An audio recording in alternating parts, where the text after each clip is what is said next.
Somebody ought to say amen.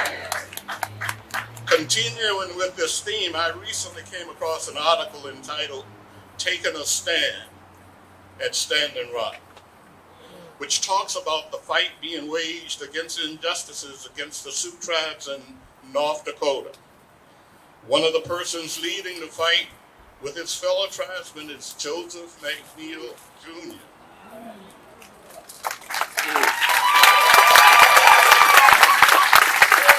Now, Joseph McNeil, Jr. Sr. has passed the torch on to his son and to the thousands of other men and women he has inspired over the years. So on behalf of class of 1959, I want to tell you how proud we are of you. May God bless you and your family.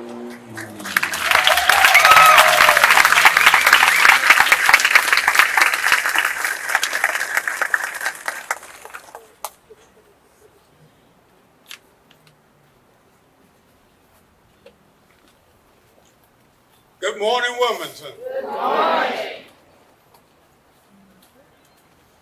I bring you greetings on behalf of North Carolina Agricultural and Technical State University and the Wilmington chapter of our National Alumni Association.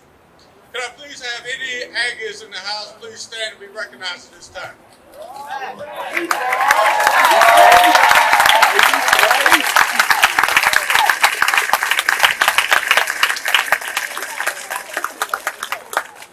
Aggie pride. This year, A&T is ranked as the #1 public, historically black college or university in the nation by U.S. News and World Report.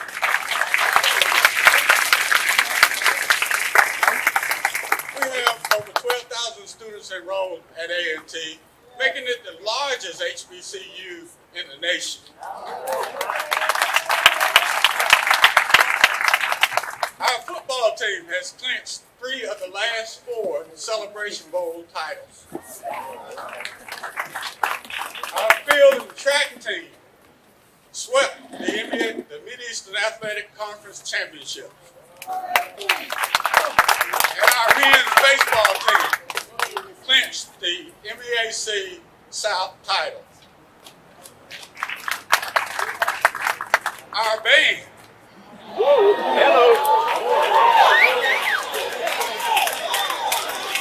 the Blue and Gold Marching Machine will be here on November the 9th in Wilmington and participate in our Veterans Day parade that day.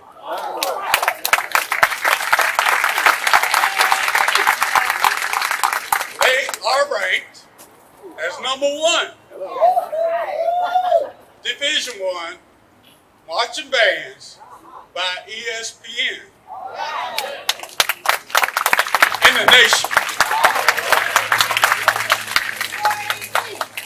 If you can dream it, A&T can help you achieve it.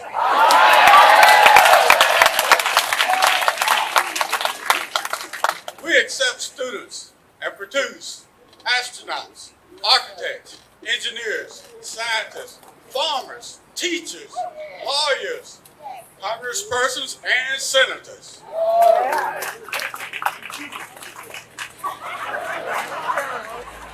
And generals.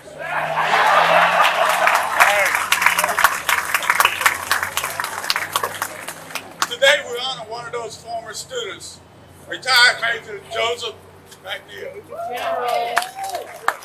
who in 1960 was young, gifted, and black. He and 3 of his friends were definitely young and black. Some of them only 17 years old. And they were black just by the color of their skin. Their gifts were a little less discernible, as they possessed courage, bravery, endurance, self-tolerance, and the tenacity of an Aggie bulldog. Our city and our nation still has a way to go to get beyond the age, and the color of skin, that we can actually realize the true values of our sisters and our brothers. Today, sir, we say thank you.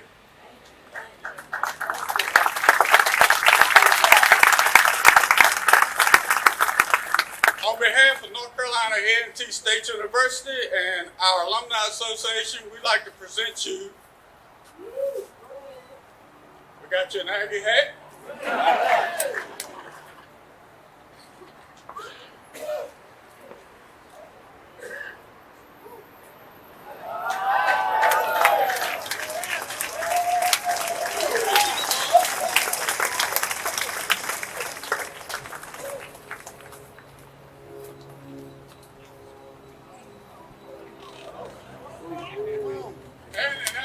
And an Afghan of blue and gold. That these may warm your body when your thoughts and your memories take you back to A&T and warm your soul. Have a good day.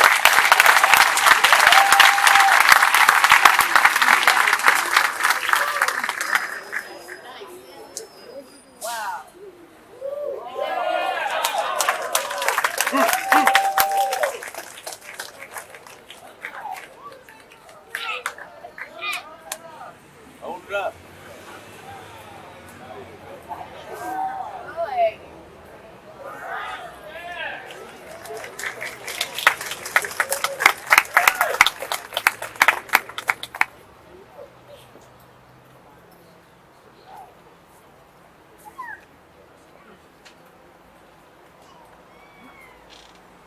Good morning. My name is Deborah Dix Maxwell, President of the New Hanover County NAACP. On behalf of our National President, Derek Johnson, our State President, Reverend T. Anthony Spearman, I greet you from the biggest, baddest, boldest, oldest, most fussed, most cussed, most discussed, and most revered civil rights organization. We need a recognition in this city for him. Forgive us for taking that long, but we decided we needed a recognition. I promised him that day that we would recognize him, because we need to recognize people while they can see it and they can smell it. And he came by here by being taught by the brilliance of his Williston educators. He came by here because he was raised by survivors of 1898, and we didn't have anything to recognize him when he came home. He took that spark with him that we ignited to North Carolina Agricultural Technical University and participated in that sit-down that was heard around the world on February the 1st, 1960. So here we were in 2018 with no recognition in the town of his birth. He had already been recognized by North Carolina A&T and his current hometown of Hempstead. So let's fast forward to May 2019. And nothing yet had been decided in terms of this. I knew we could do a DOT recognition because Pender County had done one the year before for Ambassador Manny Sharpless. It takes less time than what this had done. So on May 31st, 2019, at the centennial celebration of the New Hanover County NAACP, I gave an impassioned plea that we must recognize Major General Joseph McNeil that night. While he could be there, and thankful for his courageous nonviolent act that led to civil rights around the world. So with deliberate speed and urgency, Linda Pierce Thomas and Kenneth Chestnut made this moment a reality along with others today.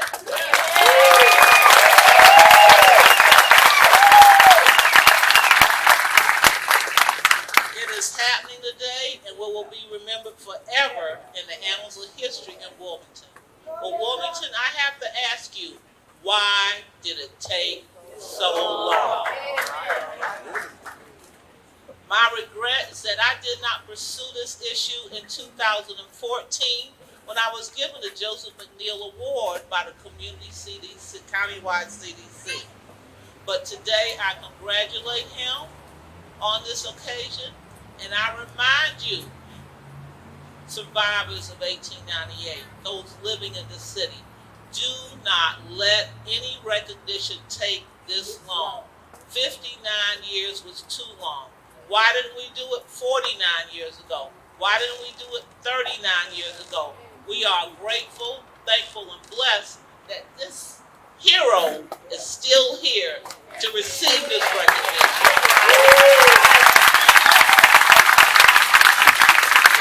And in parting, thank you, Major General Joseph McNeil, and please also remember Wilmington and New Hanover County. In his current hometown, he has 2 recognitions, so do not let this one stop you.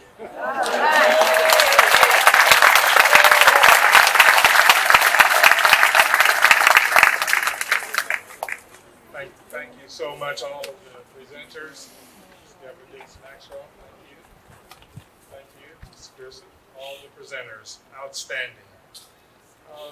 We now have a presentation by Mayor Pro Tem Margaret Haynes, who will do a presentation to Major General Joseph McNeil.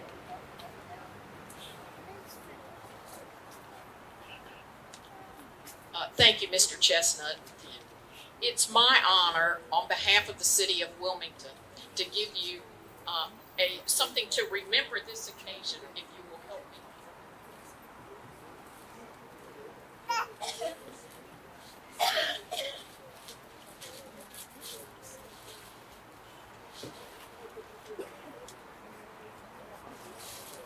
Well, while they're struggling with that, it is a miniature sign so that General McNeil and his family may take that home and remember this great occasion to recognize really a national hero as well as a local hero. So.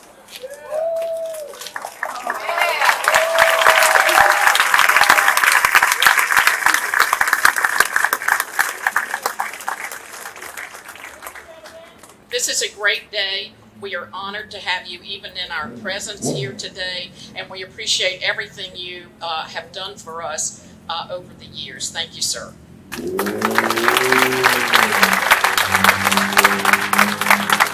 so much, Mayor Pro Tem Haynes. What a beautiful gift today. We'll now have family comments on behalf of the McNeil family. Attorney Kahura Smith is here. And we ask him to come forward. Thank you.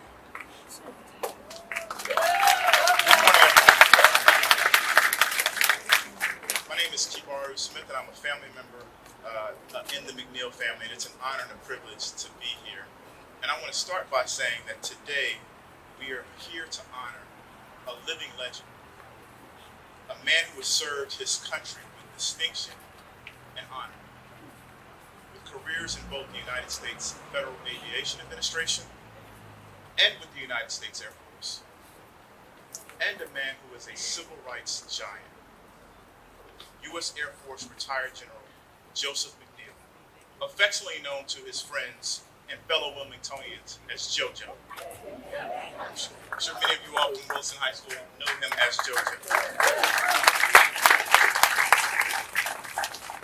Now, it is only right that we stand here in downtown Wilmington, North Carolina, a city with such a unique history in the civil and human rights struggle. This town has such a unique history that in due time we're going to learn more and more about it as documentaries and shows talk about that history. But it's amazing that we're honoring him on this day, honoring this man who made sacrifices for us. This is a recognition that will remain indelibly marked in this city's history. It will never go away. It's in its official minutes forever and ever, amen. And it's in the memories of JoJo and those who know him through this community. This recognition will also be a symbol to all who travel up and down Major General Joseph McNeil Commemorative Way. They will recognize him whether they like it or not every time they are on their way.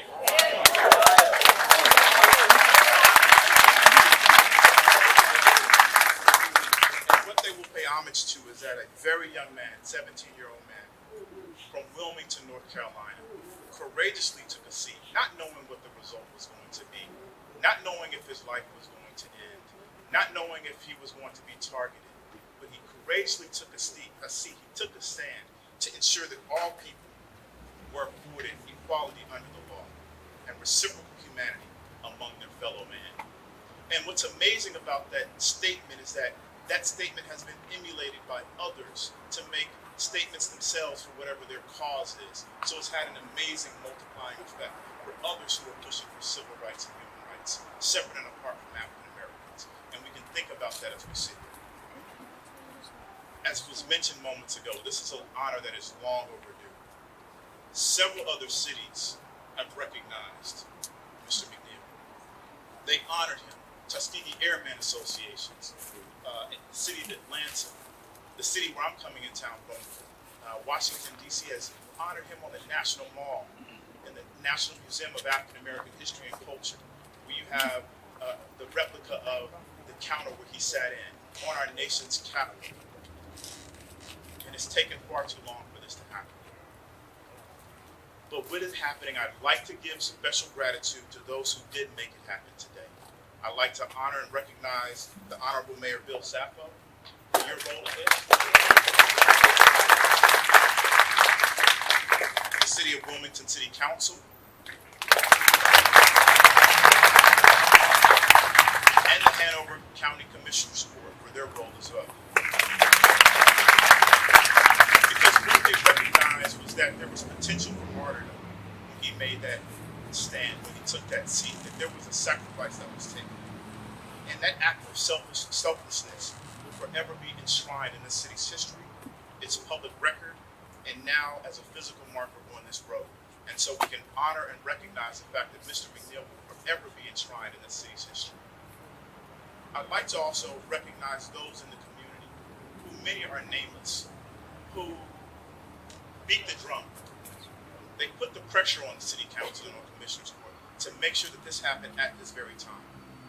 Many of those organizations, like the NAACP, are unnamed and local newspapers, community newspapers that put pressure on us, and others who beat the drum and forced the issue and reminded our local leaders that there's no better time than now to make sure that this is happening. It's long overdue, but let's get it done now. This recognition and tribute to Joseph McNeil forever marks this way, this street, as hallowed ground in the march for civil and human rights.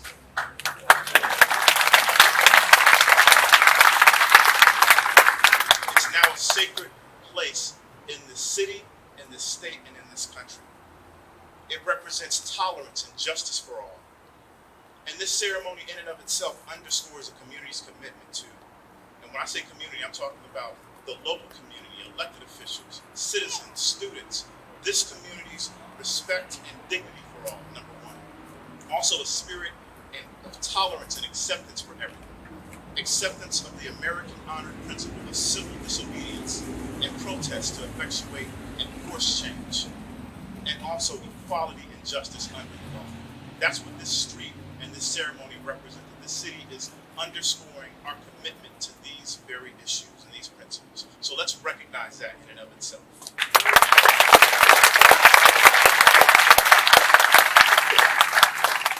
This designation also recognizes a man who dedicated his whole life to service to others. The world's first example of this service was during his freshman year at North Carolina A&T on February 1st, 1960, at a segregated Woolworths counter in Greensboro, North Carolina, when he and 3 other nattily dressed young men decided to take a stand and sit at that segregated counter. Now, it may sound like a simple statement or gesture, or what may seem simple to us nowadays, but that represented the beginning of a nationwide movement that forever changed the trajectory of the human rights movement in this country.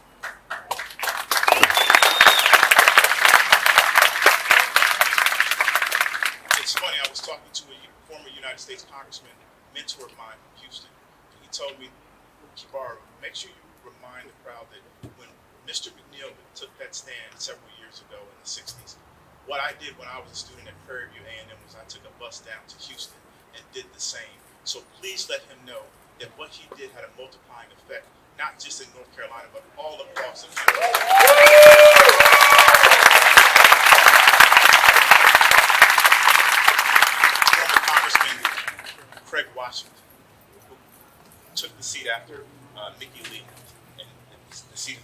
by Congresswoman Sheila Jackson. He asked that I share that comment with you, that what you did spurred him to act, and so we must recognize what you did. All of us today here have benefited in some way from their investment and their sacrifice. And as we sit here, we must sit and reflect and take a moment in how we have benefited from them. Each and every one of us, regardless of race, creed, gender, we have all benefited from that sacrifice that happened on February 1st, 1960. And I ask that you take a moment to think about how you have benefited.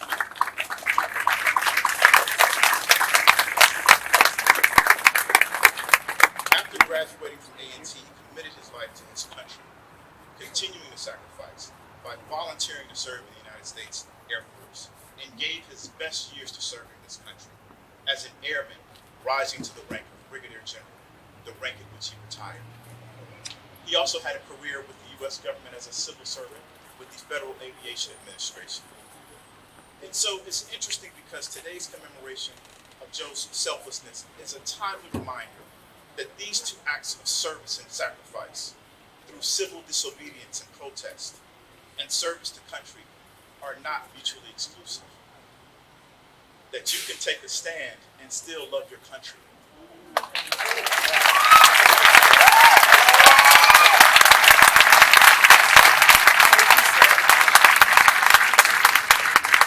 Even if you choose to instead take a knee, you can do that and still love your country.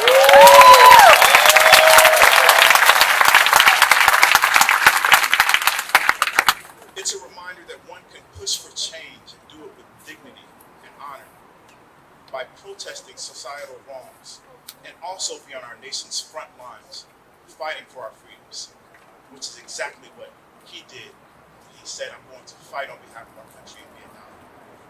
So those two things are not mutually exclusive, and they can happen at the same time. We must recognize and honor that moving forward as a nation.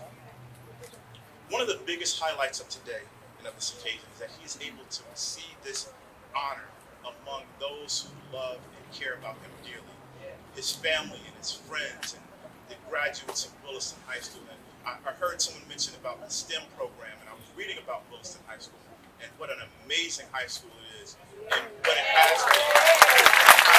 Many schools that train us as African Americans that were segregated, that produce bright and very thoughtful people. And this school itself produced Joseph McNeil. It also produced Robert Robinson Taylor, who was the chief architect for Tuskegee Institute, Tuskegee University, where my wife went to school. Also, the first African-American chancellor at MIT, Philip Clay. Let's recognize and honor these schools that have brought us up and raised us for this moment.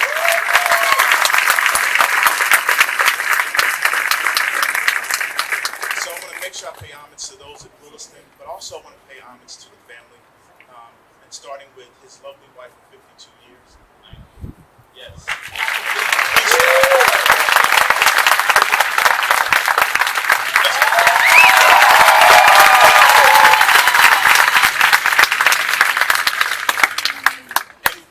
Spend an hour talking about her history, her family's history, and the Native movement, and how these two families coming together have had an amazing impact on underrepresented people of all different colors, both by just kind of their natural way and their upbringing.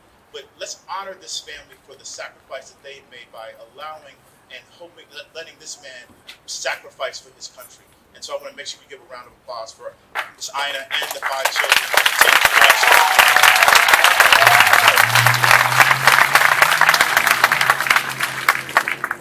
Moving forward, I hope that whenever we look at that iconic photo of February 1st, 1960, you'll see 4 young men looking stoically, Natalie dressed in that photo. And they didn't know what they had signed up for, but they just went straight to battle. We have to honor that. We also have to honor that that photo is a representation of our country's struggle and triumph to greatness and to equality in this nation. And it's represented in that photo in both its stillness and its timeless nature. We must honor that those 4 men, Mr. McNeil here and the other 3 who are not here, put it all on the line for us on that day.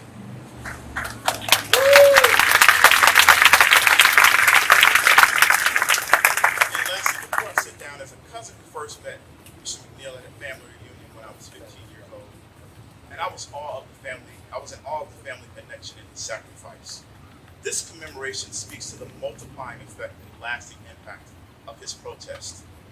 It is powerful beyond words to reflect on the fact that as a young man growing up in Texas, searching for the significance of leaders and martyrs who looked like me, who attended a high school named after Confederate General Robert E. Lee, to be on this dais honoring a family member, a man who sat down so that I can have all the opportunities afforded to me as every other American.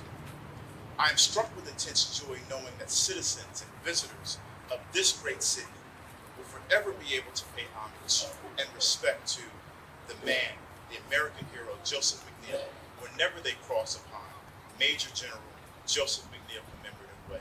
Thank you.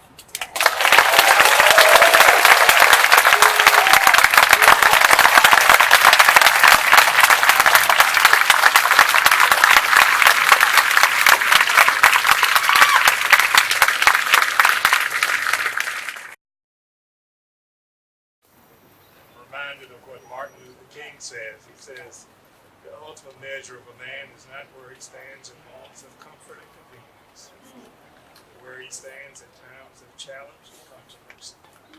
Thank you, thank you, thank you.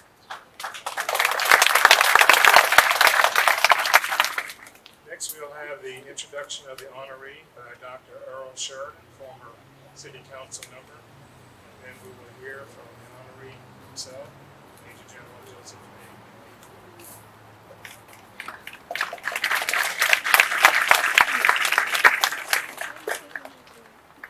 Good morning. Good morning. What a great and glorious day this is.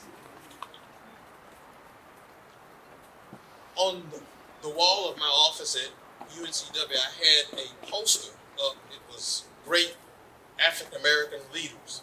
And on this poster, you had Martin Luther King, Malcolm X, Frederick Douglass, Harriet Tubman, and many others. And in the middle of that poster were 4 young men from North Carolina A&T University: Zell Blair, Franklin McCain, David Richmond, and a native son of our own city, Joseph McNeil, who ignited a movement that led to the end of Jim Crow, who stood up for freedom in our country and changed it forever. This is a man that we come to honor here today. He was born here in Wilmington, graduated from Williston High School, went to North Carolina A&T, and of course, as has been said, on February the 1st, 1960, he and his 3 compatriots took a courageous stand to sit down at Woolworths. And it was, as was said, it was a dangerous thing to do. I think you forget the danger that went along with that kind of. We didn't know what kind of bodily harm might be done.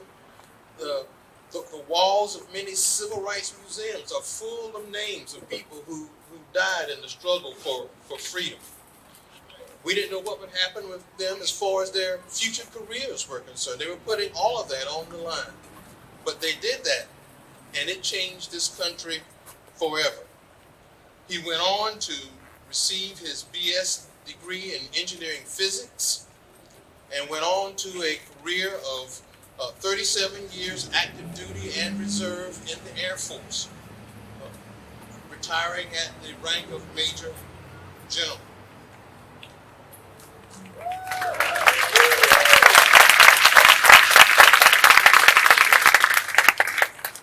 He served our country in Vietnam and around the world. And he's the recipient of many, many honors. The Vietnam Service Medal with Silver Star, the Air Force Distinguished Service Medal, the James Smithson Bicentennial Medal, which he received from the Smithsonian Institution, and I might add, an honorary doctorate degree from UNCW that he received in 2010.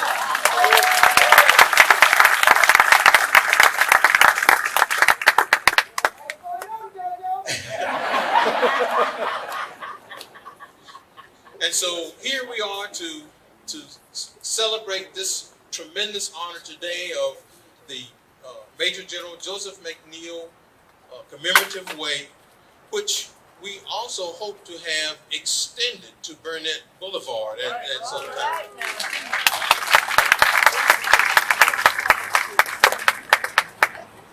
You know, again, the efforts of them with the sit-in, as was said, spread throughout the country without social media at that particular time. And again, changed our country. So it is a tremendous honor for us to have our native son here to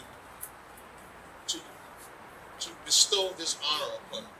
I want to also mention, of course, his wife Anna, and you know, they are the parents of 5 children, and it's just wonderful that they are here, that everyone is here to recognize and to see this honor.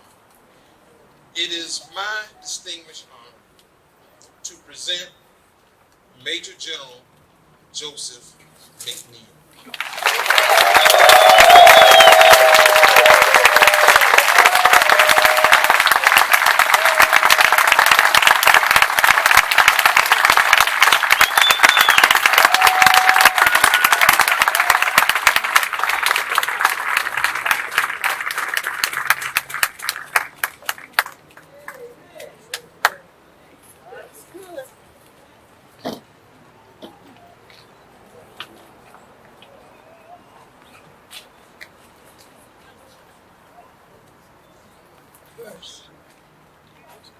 Thank you for letting me share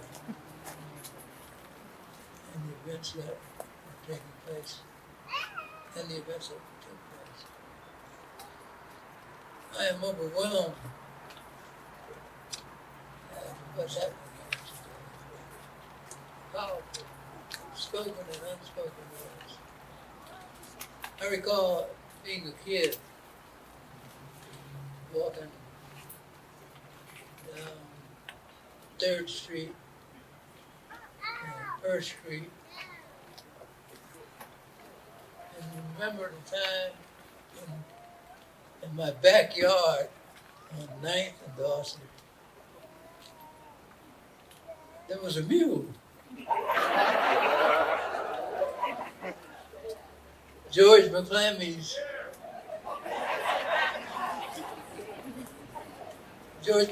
father would let me ride in the back of his slop wagon. But while all that was happening, some transformations were taking place in my life. And I somehow developed a moral conscience that was very, very powerful and gave me strength to undertake difficult things. I see some old warlords. Louis Randall. Brandon was attacked several times during our demonstration. And it's like he and many others were heroes beyond what we'd imagined.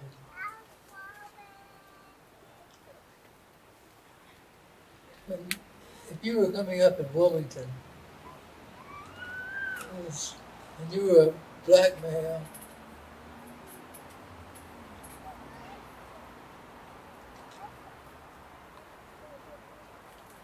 if you were growing up in Wilmington, excuse me.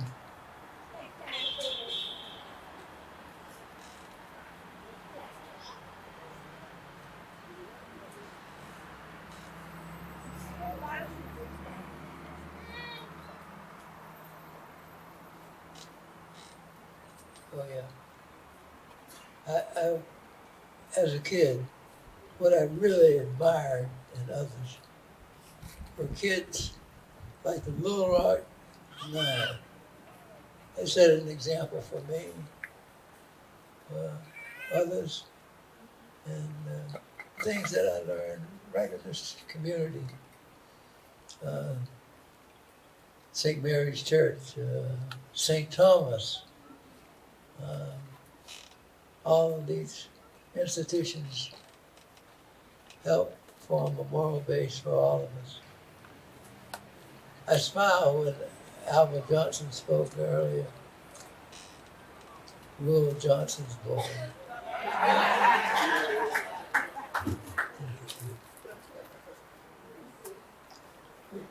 This community is growing and it has undertaken some difficult issues as of all. But we must go on.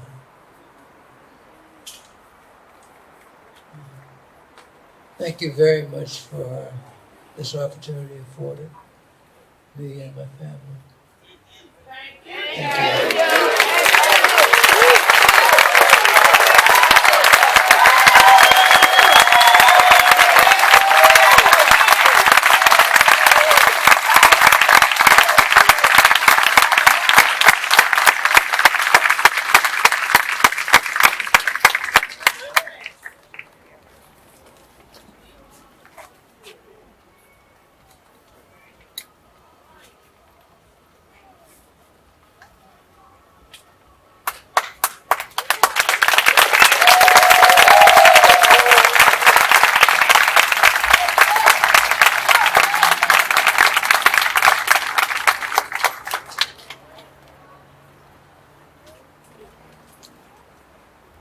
Thank you. Thank you, Gerald. Thank you.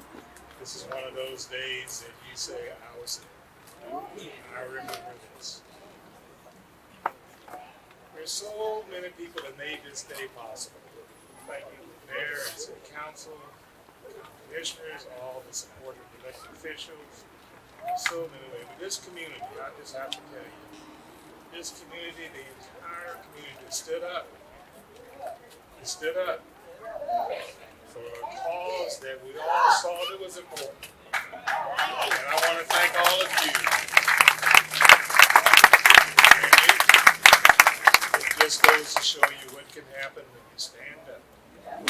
It goes to show you when inspired by the leadership of General McNeil, what can happen. And so I'm so proud of this community. I'm so glad to call Wilmington home.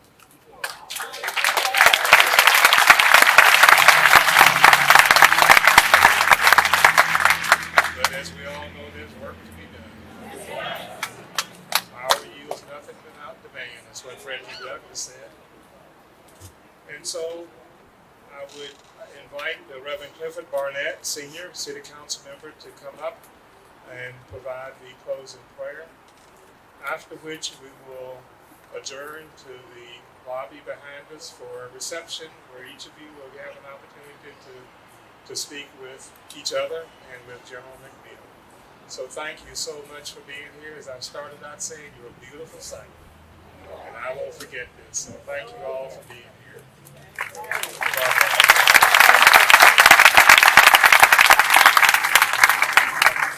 As I do this closing prayer, it's also known as a benediction. And I'd like for all of the kids who are under 17 to come up here. Quickly come. Any child under 17, come quickly.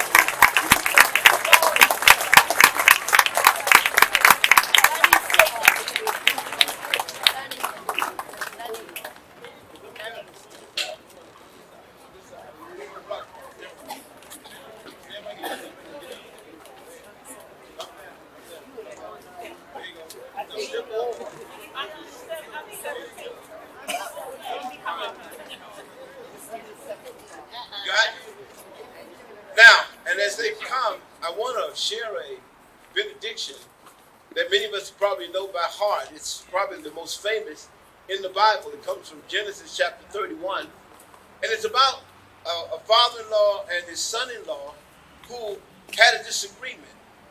And they decided to get together, and they finally settled it. And they took stones and they built a mountain. And so as we look at these kids, this is our mountain. This is the stone. They call it the Mizpah. This is the place. And so the benediction says this. It says, may the Lord watch between me and thee while we're absent one from another. But now watch. Here's the key to that. See, the key to that benediction is this. It's a nice, pretty benediction. But it's like after they've had a kumbaya moment, the challenge is, now when we leave this place, if we don't do the right thing for our children, when we leave this place, if we go back home and still bump heads, when we leave this place and not make it the right city that God would have it to be, may the Lord, who watches over all of us, may he watch over you. May he watch over each of us to do the right things for our children. May he watch over each of us, that in this crowd, we've got some Major General Joseph McNeil.